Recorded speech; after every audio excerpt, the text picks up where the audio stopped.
The ship coming in number 3 is going to be Vader's TIE Advanced. Now the reason is, once you max out its reinforcements, and by the way, the ship is awesome without having it in the reinforcement ability. It's just an awesome ship. It's like one of the best, if not the best ships right now in 2.0. Definitely put Zetas on Vader, max him out to get the top speed, because Vader's ship is amazing right now. Not only that, so the reinforcement ability itself is called Unnerving Presence, and it reads, inflict 3 damage over time effects and offense down on all enemies for 2 turns, which can't be evaded. It's a maxed reinforcement ability. Well, the reason why it's good, because not only the damage over time effects is really good and like chips away health every time, or like does damage every time. It also inflicts offense down, which is awesome. And under Tarkin's ship, once it's reinforced, it's gonna do so much damage, and it has it's gonna do so much damage, and the opposing ships won't do as much damage as you are because they have offense down, plus they have 3 damage over time, and sometimes they kill the ships with very low health. So it's very awesome. If you guys run the Tarkin lead with the double tank, the TIE Fighter, and have Vader come in as the first reinforcement, it just so much damage. It literally one-shots every single ship in my experience. So definitely a very solid team composition, and having TIE Advanced as the reinforcement coming in and just wrecking stuff up. So definitely a solid reinforcement. I think it's one of the underrated ones. Like, you don't need it. You need certain components like the Tarkin setup for it to be like effective, but it's really solid nonetheless.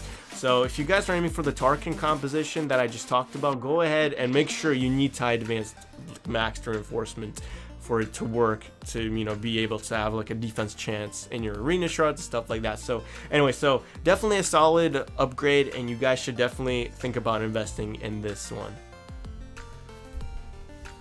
So the ship coming in number 2 is going to be Cassian's U-Wing, I would say, because its reinforcement ability is called Rebel Recon, and it reads, dispel all buffs on all enemies, inflict offense down and defense down on target enemy for 2 turns, which can't be evaded or resisted. That first line, dispel all buffs on all enemies, is very, very critical. And why I say that is, if you guys are looking to max out that ship's PvE hard nose, this is the ship to do it if you have the reinforcement ability maxed. Some people even claim that they've autoed all those battles with the help of the U-Wing. I could see how that happens, but I have a hard time believing they actually autoed that. But this ship can actually beat the PvE hard notes. I did not max this out before I beat all the, got them all to 3 stars for that PvE content that was released. But it was very difficult. It was really RG dependent. And I feel like U-Wing is going to be very helpful for you guys. So if you guys are looking for maxing out the stars and the new ship's PvE content, this is the ship to definitely go ahead and max out.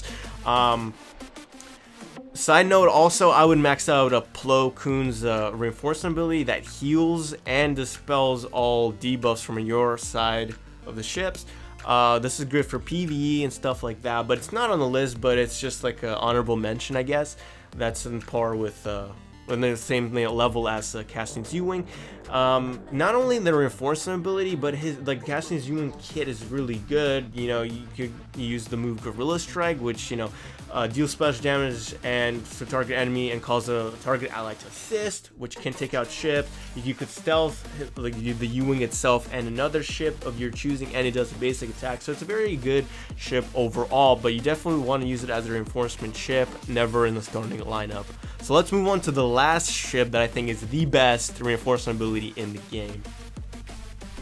So the last ship on the list that's at number 1 is gonna go to Phantom 2, because it has such a very good reinforcement ability. So the reinforcement ability is called Convert Strike, and it reads, Phantom 2 gains stealth, advantage, and offense up for 2 turns, and reduces the cooldown of call reinforcement on the allied capital ship by 1.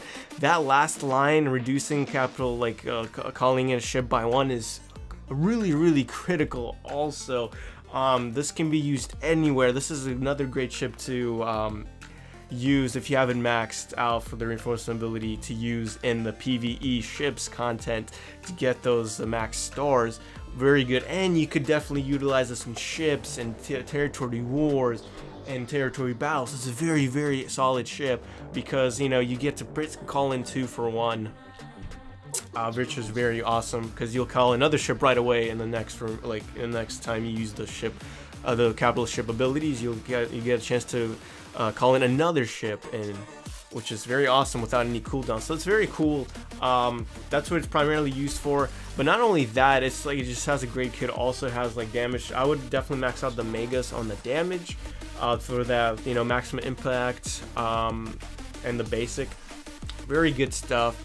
Does a lot of damage, gives critical chance up to you know, your team, and it stealths too, stuff like that to keep it, you know, on the field longer. But it's primarily used for its reinforcement ability, which is awesome. And then an honorable mention is Ghost, also because they're all Phoenix, they go hand in hand together.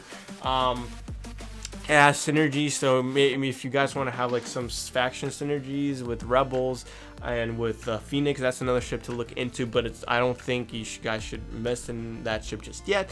But I mean, a lot of people have Phoenix already maxed out for Gear 11. Gear 11 works fine, so definitely use the ship and max out its reinforcement ability. It's like the best reinforcement ability right now. So thank you guys for watching, and I'll catch you guys in the next video.